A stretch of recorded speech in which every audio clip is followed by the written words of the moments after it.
بسم اللہ الرحمن الرحیم۔ السلام علیکم دوستو، دنیا بھر کی خبروں میں آج آپ سنیں گے، لیکن اس سے پہلے اگر ہو سکے تو لائک، سبسکرائب اور بیل آئیکن کا بٹن ضرور دبا لیں۔ شکریہ۔ افغانستان سے انخلاء کا عمل سست کیا جا سکتا ہے، امریکہ طاقتور آرمی کے ساتھ افغانستان میں 20 سال میں نہیں جیت سکا تو ہمارے اڈوں سے کیسے جیت جائے گا؟ وزیر اعظم عمران خان۔ لوگ ویکسین لگوائیں یا جیل میں جائیں، فلپائنی صدر۔ نو منتخب ایرانی صدر نے جو بائیڈن کے ساتھ ملاقات کرنے سے انکار کر دیا۔ بھارت میں گائے چرانے کے الزام میں 3 مسلمان نوجوان مار دیے گئے۔ صبر کا پیمانہ لبریز ہو چکا، غزہ سے مزید راکٹ برداشت نہیں کریں گے، اسرائیلی وزیر اعظم۔ کراچی میں خطرناک قسم کی پھپھوندی کا کیس رپورٹ۔ 5G سے 50 گنا تیز رفتار 6G ٹیکنالوجی تیار۔ مٹی کے نیچے سفر کرنے والا روبوٹ۔ تو آئیے چلتے ہیں اب خبروں کی تفصیل کی جانب۔ امریکہ نے کہا ہے کہ طالبان کی کارروائیوں اور انہیں حاصل ہونے والے فوائد کے باعث افغانستان سے امریکی اہلکاروں کے انخلاء کا عمل سست کیا جا سکتا ہے۔ پینٹاگون کے ترجمان جان کربی نے کہا ہے کہ صدر جو بائیڈن کی جانب سے دی جانے والی ڈیڈ لائن برقرار رہے گی، تاہم انخلاء کے عمل کو صورتحال کی مناسبت سے ایڈجسٹ کیا جائے گا۔ انہوں نے صحافیوں کو بتایا کہ افغانستان میں طالبان کی جانب سے اضلاع پر حملوں اور تشدد کی کارروائیوں کے بعد صورتحال تبدیل ہو رہی ہے۔ ان کا مزید کہنا تھا کہ اگر کسی بھی دن یا ہفتے کے دوران اہلکاروں کے انخلاء کی رفتار میں تبدیلی کی ضرورت پڑی تو ہم اس ضمن میں لچک کا مظاہرہ کریں گے۔ ان کے مطابق ہم ہر ایک دن کا مسلسل بغور جائزہ لے رہے ہیں کہ صورتحال کیا ہے، ہمارے پاس کیا کچھ ہے اور ہم کیا کر سکتے ہیں، اور ہمیں مزید کن ذرائع کی ضرورت ہے، اور ہم نے افغانستان سے نکلنے کے لیے کیا رفتار رکھنی ہے۔ ان کا مزید کہنا تھا کہ یہ تمام فیصلے مطلوبہ وقت پر کیے جائیں گے۔ دوستو، یاد رہے کہ پینٹاگون حکام نے پچھلے ہفتے کہا تھا کہ افغانستان میں 20 سال تک لڑنے اور حکومت کو طالبان سے لڑائی میں مدد کے بعد صدر جو بائیڈن نے اہلکاروں کے انخلاء کا حکم دیا ہے، جو تقریباً آدھا مکمل ہو چکا ہے۔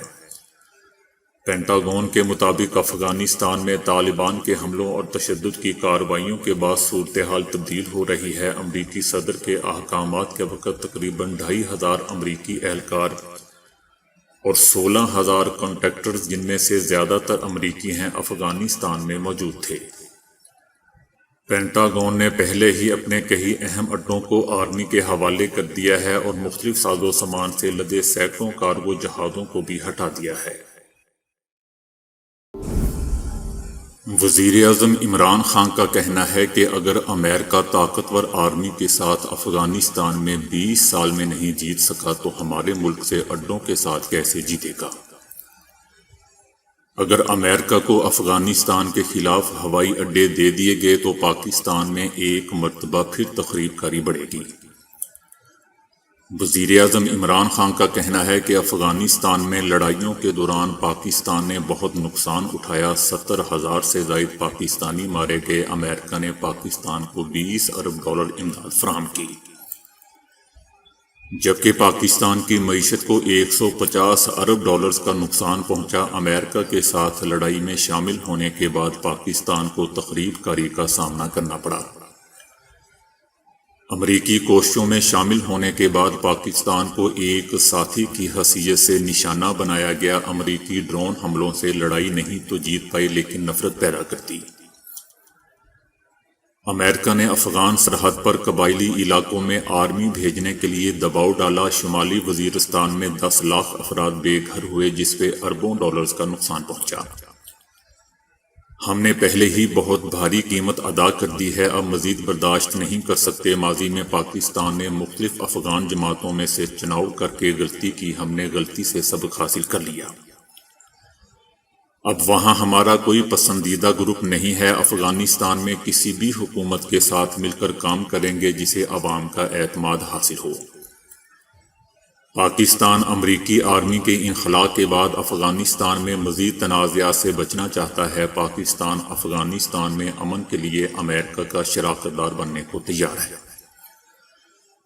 ہم خانہ جنگی نہیں، مذاکرات سے امن چاہتے ہیں۔ تاریخ نے ثابت کیا کہ افغانستان کو کبھی بھی باہر سے قابو نہیں کیا جا سکتا۔ اگر امریکہ طاقتور آرمی کے ساتھ افغانستان میں 20 سال میں نہیں جیت سکا تو ہمارے ملک سے اڈوں کے ساتھ کیسے جیتے گا؟ عمران خان کا کہنا تھا کہ ہم امید کرتے ہیں کہ افغان حکومت بھی مذاکرات میں زیادہ نرمی کا مظاہرہ کرے گی۔ فلپائن کے صدر نے اعلان کیا ہے کہ جو ویکسین نہیں لگوائے گا وہ جیل جانے کے لیے تیار رہے۔ فلپائن میں کرونا وبا کی بگڑتی ہوئی صورتحال اور عوام کی جانب سے ویکسین لگوانے میں ہچکچاہٹ اور مزاحمت دکھانے پر صدر نے اعلان کیا ہے کہ صرف 2 ہی آپشن ہیں، یا تو ویکسین لگوائیں یا پھر جیل جائیں۔ فلپائن کے صدر نے اعتراف کیا کہ ویکسین لگوانے سے انکار کرنے والے بیوقوفوں کی وجہ سے انہیں شدید غصہ ہے۔ ان سب ضدیوں نے اگر اب بھی ویکسین لگوانے سے انکار کیا تو میں بے ہوش کرنے والے شاٹ سے ان لوگوں کو بے ہوش کر کے ویکسین لگواؤں گا۔ صدر کی اس غصے کی وجہ ملک میں بھارت سے آنے والے کورونا کی نئی قسم ڈیلٹا کا تیزی سے پھیلنا ہے، جس سے اموات میں بھی اضافہ ہوا ہے اور ہسپتالوں میں مریضوں کے لیے جگہ باقی نہیں بچی ہے۔ اس سے پہلے بھی فلپائن کے صدر کو کورونا SOPs کی خلاف ورزی کرنے والوں کو گولی مارنے کی دھمکی دے چکے ہیں، جس کے بعد سیکیورٹی حکام کی جانب سے 3 افراد پر گولی چلانے کا واقعہ رونما ہوا تھا، جو شدید زخمی ہو گئے تھے اور ایک عمر بھر کے لیے بھی معذور ہو گیا تھا۔ دوستو، یاد رہے کہ فلپائن میں ویکسینیشن کا آغاز اس برس مارچ سے ہو چکا ہے، تاہم اب تک صرف 1% عوام نے ویکسین لگوائی ہے، جس کی وجہ حکومت پر اعتماد نہ ہونے، سازشی نظریات اور غیر حقیقی خوف ہے۔ ایران کے نو منتخب صدر ابراہیم رئیسی نے امریکی صدر جو بائیڈن سے خطے کے عسکری گروپوں کی حمایت ترک کرنے کے معاملے پر مذاکرات سے انکار کر دیا۔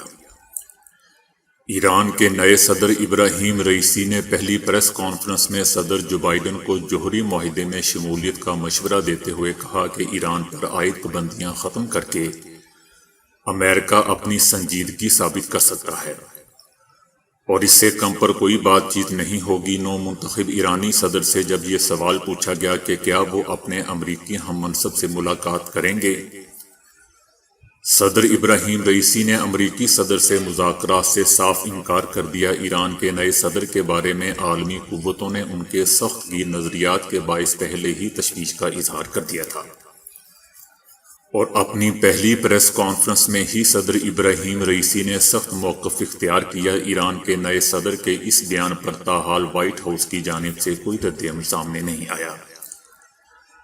دوستو، امریکہ نے 1988 میں 5000 سے زائد سیاسی قیدیوں کو پھانسی کی سزا دینے کے الزام پر ابراہیم رئیسی پر پابندیاں عائد کر دی تھیں۔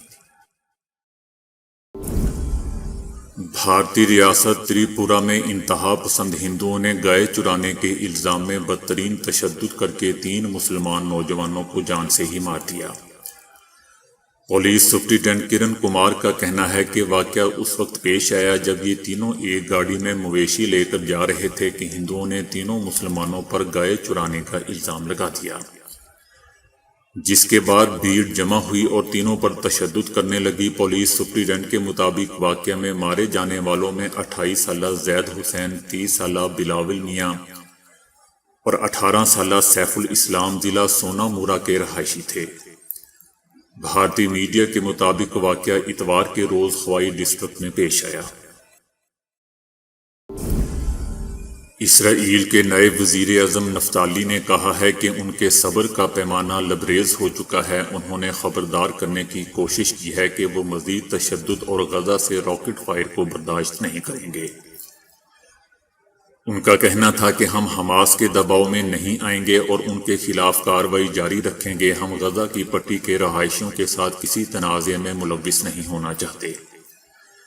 انہوں نے کہا کہ جو ہم پر حملہ نہیں کرے گا ہم بھی اس کو نقصان نہیں پہنچائیں گے۔ حماس کی جانب سے 2 لاپتہ فوجیوں اور اسرائیلی شہریوں کی 7 سالوں سے واپسی کو نظر انداز کرنے کے بارے میں انہوں نے کہا کہ ہم ان کو واپس لانے کی ہر ممکن کوشش کریں گے۔ انہوں نے کہا کہ وہ اور ان کی حکومت کے اراکین اسرائیلی عوام کے ملازم یعنی خادم ہیں۔ دوستو، اسرائیل میں جب سے نئے وزیر اعظم نفتالی نے منصب اقتدار سنبھالا ہے اس وقت سے فلسطینیوں پر زمینی اور فضائی حملوں میں شدت آ گئی ہے، جبکہ گزشتہ جمعے کے دن بھی مسجد اقصی میں نمازیوں کو بدترین تشدد کا نشانہ بنایا گیا اور ان پر گولیاں بھی برسائی گئیں۔ سول ہاسپٹل کراچی میں فنگس کا کیس رپورٹ ہوا ہے۔ فنگس سے متاثرہ 6 سالہ بچہ سول ہاسپٹل کے بچہ وارڈ میں زیر علاج ہے۔ یہ مرض بہت تیزی سے پھیلتا ہے اور ایک سے دوسرے فرد کو منتقل ہو سکتا ہے۔ ڈاکٹروں نے کہا ہے کہ یہ مرض ICU میں داخل مریض اور کمزور مدافعتی نظام کے مریضوں کو زیادہ متاثر کر سکتا ہے۔ علاج پر مامور طبی عملہ بھی اس مرض کا شکار ہو سکتا ہے۔ اس کا علاج بہت مہنگا اور مشکل ہے۔ عملے سمیت دیگر مریضوں کو فنگس سے بچانے کے لیے ماحول کو صاف ستھرا رکھا جائے اور وارڈ میں ڈس انفیکشن سپرے کیا جائے۔ فنگس ایک پھپھوندی ہے جو ایک سے دوسرے فرد کو بھی لگ سکتی ہے۔ یہ پاکستان کا پہلا کیس نہیں ہے، اس سے پہلے بھی کئی لوگ متاثر ہو چکے ہیں، لیکن یہ مرض اس لیے خطرناک ہے کیونکہ یہ کب کس کو لگ جائے پتہ نہیں چلتا۔ انہوں نے مزید کہا کہ اس کی تشخیص صرف آغا خان لیبارٹری کے ذریعے ہی کی جا سکتی ہے۔ یہ جانچنا مشکل ہوگا کہ کوئی اور بچہ یا فرد اس سے متاثر ہوا ہے یا نہیں۔ فنگس کے پھیلاؤ کے تدارک کے لیے خاص طور پر صفائی ستھرائی کو یقینی بنانے کی ضرورت ہے، جس کے لیے ڈاکٹروں نے انتظامیہ کو خط لکھ کر آگاہ کر دیا ہے۔ سامسنگ الیکٹرانکس کی اگلی نسل کی mobile communication technology 5G technology سے بھی 50 گنا زیادہ ہوگی۔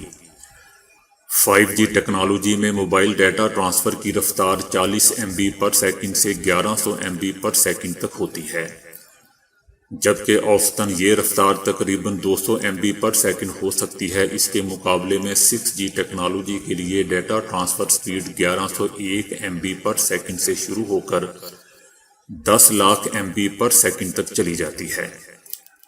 6G موبائل کمیونیکیشن میں ریڈیو لہریں استعمال کی جاتی ہیں، یعنی اس رفتار پر عام DVD جتنا ڈیٹا صرف 1 سے 2 سیکنڈ میں منتقل کیا جا سکتا ہے۔ سامسنگ کا کہنا ہے کہ 6G ٹیکنالوجی سے ڈیٹا ٹرانسفر کی رفتار 5G کے مقابلے میں 50 گنا تک زیادہ ہوگی، جبکہ اس کی اوسطاً رفتار 5G سے 10 گنا زیادہ رہے گی۔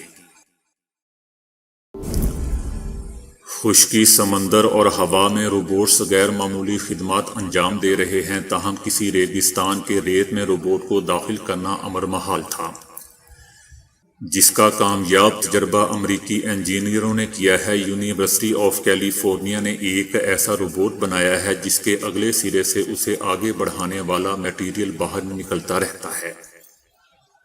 اس کے بعد مٹی میں غوطہ لگانے کے لیے وہ اپنے منہ سے ہوا کی بھوچاڑ خارج کر کے مٹی کو ہٹاتا رہتا ہے اور اپنا راستہ بناتے ہوئے آگے بڑھتا رہتا ہے۔ اس سے پہلے دنیا بھر میں سانپ نما رینگنے والے طرح طرح کے روبوٹ بنائے جاتے رہے ہیں، تاہم یہ نیا روبوٹ مٹی میں گھسنے کی غیر معمولی صلاحیت رکھتا ہے۔ روبوٹ کو مٹی میں سفر کرنے میں سب سے بڑی رکاوٹ خود ریت اور مٹی ہے، کیونکہ ریت پر چلتے وقت انسانوں کو بھی مشکل پیش آتی ہے۔ اسی طرح ریت کے اندر نفوذ بھی بہت مشکل ہوتا ہے۔ اس روبوٹ کا ڈیزائن ہی اس کا سب سے اہم حصہ ہے۔ یہ ایک طرح کا لچکدار نرم روبوٹ ہے جو اپنے پورے وجود کو کھینچنے کی بجائے خود کو اپنے اگلے کنارے سے بڑھاتا ہے۔ چونکہ روبوٹ کا اگلا حصہ ہی حرکت کرتا ہے تو اس طرح وہ تیزی سے آگے بڑھتا رہتا ہے۔ روبوٹ بالکل عمودی انداز میں کسی ڈرل مشین کی طرح ریت میں داخل ہو سکتا ہے، لیکن ریت کے اندر مکمل چھپ جانے کے بعد بھی وہ ہوا کو پھینکتا رہتا ہے، جس سے ریت کی رگڑ کم ہوتی جاتی ہے۔ تمام روبوٹ کی طرح یہ بھی ایک جانور سے متاثر ہو کر بنایا گیا ہے۔ اسے بنانے سے پہلے ماہرین نے سینڈ فش چھپکلی کا بغور مطالعہ کیا ہے۔ اس کی تفصیلات دوستو جرنل سائنس روبوٹکس میں شائع ہوئی ہے۔ ماہرین کے مطابق یہ روبوٹ پائپ لائنوں کا جائزہ لینے، مٹی کے نمونے جمع کرنے اور زمین کے اندر سینسر بچھانے جیسے اہم کام سر انجام دے سکتا ہے۔ تو دوستو آج کے لیے اتنا ہی۔ ویڈیو کو لائک اور شیئر کرنے کا بہت بہت شکریہ۔